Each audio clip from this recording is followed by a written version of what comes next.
Cedar plain salmon, baby. Going on the green egg. So tonight I'm trying something different. Kinder's buttery garlic and herb.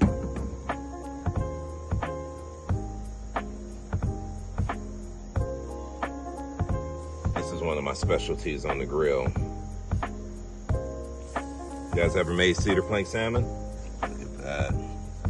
It smells so good too. You can smell the butter. What's your favorite seasoning? What should I be trying out next time? Let me know. Let's check on the salmon.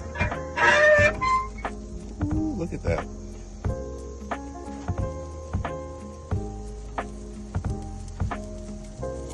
All right, I think we're all done and ready to go. Look at that.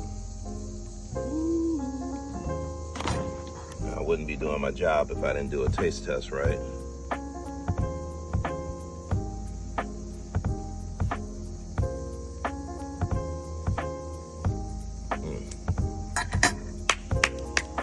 That's good stuff.